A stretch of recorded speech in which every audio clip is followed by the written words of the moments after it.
안녕하세요. 블로그인 채플 도단전원교회 임한기 목사입니다. 오늘 월요일입니다. 오늘 18일 월요일인데 신명기 20장 1절에서 9절 말씀을 가지고 우리 함께 은혜를 나누겠습니다.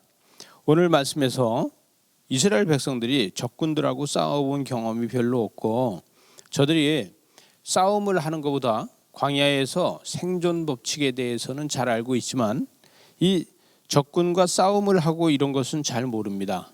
그래서 이스라엘 땅, 이 가나안 땅에 7족속이 살고 있었다 이렇게 이야기를 해서 모세가 계속 이야기하는 것은 가나안 땅의 7족속을 이야기하고 이 하나님께서 아브라함에게 이 아모리 족속이라는 이야기를 해서 이 가나안 땅에 아모리 족속이 분포돼서 살고 있는 것을 이야기를 했습니다.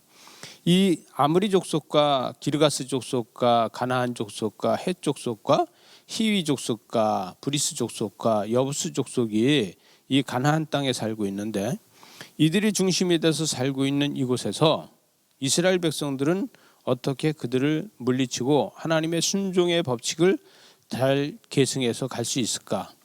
전쟁을 배우고 전쟁을 배워서 자기가 해냈다는 생각이 들을 적에는 이 하나님의 법칙을 이탈할 수 있습니다. 사람은 하나님께서 모든 것을 다 주었다고 하지만 자기가 어떤 일을 해서 성과를 얻고 또 그걸 통해서 승리를 했다 그러면은 하나님의 순종의 법칙을 많이 마음에서 훼손시킬 수 있는 게 우리 속성이 아니겠습니까? 하나님은 이스라엘 백성에게 가족 중심을 만들고 교육을 하셨어요. 그래서 이 가족 중심에서 살아갈 수 있도록 해주셨는데 민수기 31장 6절에 보면 엘리에셀이 그 다음에 이 엘리에셀은 누구냐 하면 아론의 자손이잖아요. 아론의 셋째 아들인데 그 나답과 아비후가 다른 불을 들이다가 죽고 그 다음에 엘리에셀이 제사장이 되고 엘리에셀의 아들 비나스가 제사장이 되고 이렇게 이야기를 하게 됩니다. 제사장은 전쟁에 나갈 적에도 큰 소리로다 나팔을 불면서 그들을 앞에 나가서 용기를 주고 이런 일들을 했습니다. 그래서 전쟁에서 나팔을 부는 일들을 제사장이 하곤 했죠.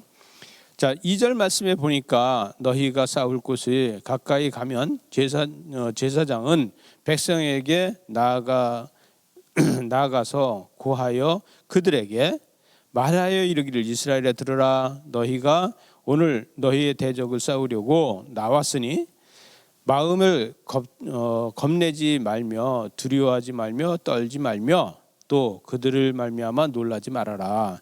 이렇게 하고 하나님은 구원의 하나님이고 하나님께서는 우리 편이시고 하나님께서는 우리와 함께 하신다. 이렇게 이야기를 하면서 이 4절 마지막에 보게 되면은 구원하실 것이다 이렇게 하지 않습니까? 적군에게서 이기게 해주신다. 가나안 7족씩은 우리에게 붙여줬다.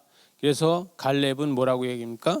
그들은 우리의 밥이다 이렇게 이야기하지 않았습니까? 그런데 여기서 뭐라고 얘기냐면 이 책임자들에 대해서 이야기를 합니다. 새 집을 건축하고 낙성식을 하지 아니한 자는 집으로 돌아가고 그 다음에 여기서 또 전사에서 낙성식을 못 볼까 하고 그 다음에 6절에 가서 보니까 포도원을 만들고 과실을 먹지 않은 사람은 집으로 돌아가고 이렇게 이야기를 하게 됩니다. 또 그 다음에 이 7절에 가서 보니까 여자와 약혼을 하고 그와 결혼하지 못한 자는 돌아가라는 거예요. 타인이 데려갈까 하노라.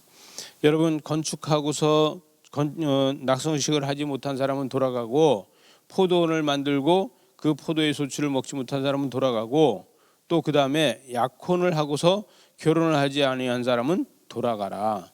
이스라엘의 전통에서는 전통이 있습니다. 이래서 이때 이 모세가 한 이야기로 해서 지금까지도 지금 현재 살고 있는 이스라엘 백성들은 군대를 전부 다 갑니다. 여자들도 군대를 가는데 여러분 전쟁이 일어나잖아요. 전쟁이 일어나면은 이스라엘은 군인이 싸우진 않습니다. 군인은 훈련을 받고 그 군인은 무기를 조달해주고 무기를 뒤에서 전달해주고 식량을 전달해주고 이런 것을 하고 지금도 이렇게 장가가지 못하고 이런 사람들이 나가서 싸우는 것이 아니라 우리나라로 말하자면 예비군들이 나가서 싸웁니다. 그래서 장가가고 아들 낳고 딸 낳고 직장을 다니고 사업을 하고 이런 사람들 예비역이 소집이 돼서 그들이 전쟁터에 나가서 전쟁을 하다가 그들이 죽습니다. 그래서 이스라엘은 지금도 예비역이 주역이 돼서 전쟁을 하지 군인이 주역이 돼서 전쟁을 하지 않아요. 근데 우리나라는 어떻습니까? 우리나라는 군인이 전쟁을 하고 예비군은 뒤에서 무기를 날라주고 이런 실정이 돼 있죠. 이런데 이스라엘은 지금까지도 전통이 예비역이 전쟁을 하게 돼 있습니다. 여러분, 여기서 사사기 7장 1절에서 8절에서 보게 되면은 이때에 물을 떠먹는 사람들에서 2,200명, 두렵고 떨리는 자는 집에 돌아가라. 또 그다음에 남아 있는 자들한테 무릎을 꿇지 않고 그냥 개처럼 핥아먹고 엎드려 있는 자는 다 들어가라. 그리고 손으로 떠서 마시는 사람만 300명이 나왔어요. 그래서 기드온의 300명 용사가 되어서 하나님은 그들로 해서 군대를 물리칠 수 있게 하셨습니다. 오늘 말씀 8절에서 보게 되면 책임자들이 또 백성에게 말하여 이르기를 두려워서 마음이 허약한 자가 있느냐? 그는 집으로 돌아갈지니 그의 형제의 마음에도 그의 마음이 같은 낙심될까 하노라. 그래서 그런 사람들은 돌아가려는 거예요. 왜? 전쟁은 하나님이 하시니까. 마지막 절에 가서 보니까 백성에게 이르기를 마침 후에 군대의 지휘관들이 세워 무리를 거느리게 할지니라 이렇게 이야기하고 있어요. 군대 지휘관은 자질이 있어야 된다는 거예요. 우리는 하나님의 용사입니다. 우리는 하나님의 용사이기 때문에 우리는 이렇게 전쟁을 하는데 군인이 아니라 하나님의 용사라는 걸 잊지 않는 이 한 주간이 되시기 바랍니다. 오늘 월요일인데 하나님의 용사로다가 이 한 주간도 승리하고 세상을 정복하고 다스리는 저와 여러분 되시기 바랍니다. 기도하시겠습니다. 하나님 아버지 감사합니다. 우리는 겁에 질려서 떨며 걱정하는 것이 아니라 담대하게 나가서 하나님이 나와 함께 한다는 걸 알고 세상을 다스리고 정복하게 하여 주시옵소서. 예수님 이름으로 기도리옵나이다. 아멘.